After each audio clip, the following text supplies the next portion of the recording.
Ghostbusters!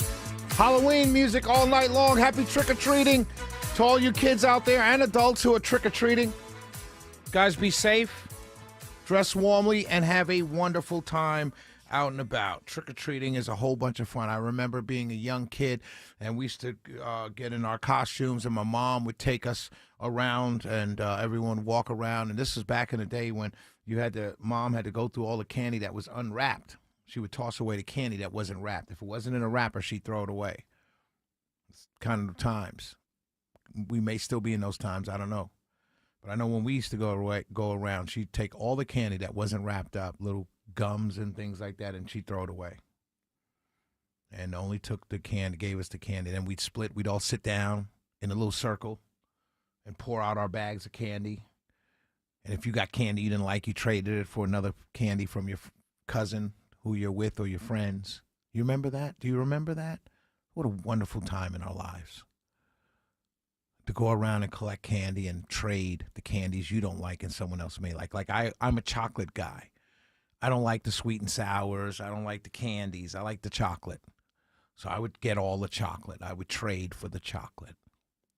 Whatever it was, Snickers, Hershey bars, Hershey Kisses, whatever it was. I wanted the chocolate. I didn't want the candy. The peppermints and the now laters and Starbursts. I didn't like those. I like chocolate. Ah, what a great time. So we got paid today. And well, let me tell you. We got paid today. And because I'm on the radio, I have spent the better part of the last 32 days talking about a government shutdown, right? You've heard me. We've talked about it. If you listen to the station like I do all day long, you've heard news stories. You've heard our host, Chris Chandler, in the morning, and Mark Aram, 9 to noon, and Eric Erickson, noon to 3, and the Von Hessler Doctrine, 3 to 7. You've heard everyone talk about the shutdown. It's been going on 32 days. So everyone knows that the government right now is shut down. I just heard a story today on this great station, reported on our airwaves just about an hour ago, where they're saying at Lake Lanier camping sites, people are going to be removed from camping sites tomorrow at 3 o'clock because the government is shut down. Today was payday. And when I looked at my pay, the federal income taxes were snatched out.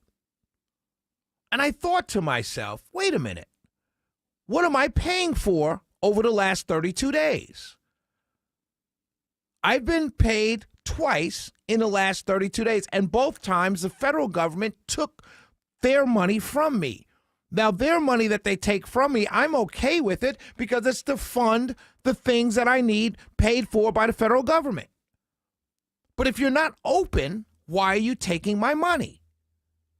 Now, of course, there's many reasons. We get the law, and we get all of those things. We get if I don't take it now, I'll take it later. I get all of that. But from a purely theoretical and fundamental thought experiment, if you close the government, and my federal taxes pay for the government, and it's closed, i.e. campers cannot be up at Lake Lanier tomorrow after 3 because it will be closed because they can't fund it.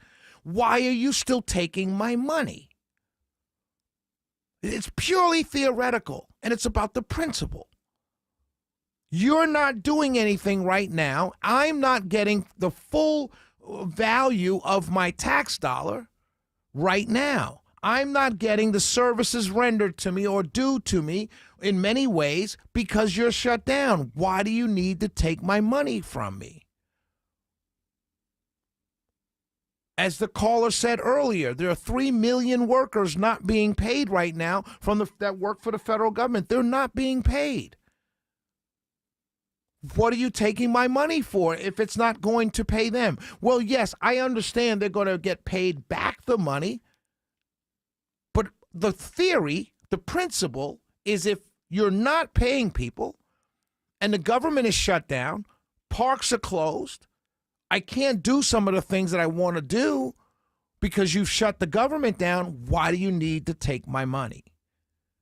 Twice you've done it over 32 days. I think I'm owed some kind of refund or something.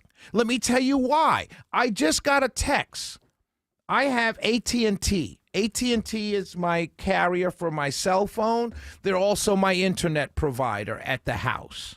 I just got a text from them. Let me tell you what this text says to prove my point about how the federal government is absolutely robbing us. They always have, but you understand what I'm saying. This is what the text that just came to me. It's AT&T. A software update to your internet equipment may have led to a few connectivity hiccups last weekend. And it did. It went out a couple times. We've resolved the problem. Everything's running smoothly again. We apologize for any inconvenience this caused. You deserve our best experience, and to help make things right, you will receive a bill credit in 1 to 2 billing cycles. Basically, AT&T is saying to me, you paid for a service, but that service was interrupted a few times. We apologize for that. So we're going to refund you the money. I don't know how much. It could be 2 cents. I don't know. But we're going to refund you because you had these issues. The federal government is not operating right now to its full capacity because the politicians on the Republican and Democrat side, more the Democrats than the Republican sides, has decided to shut it down.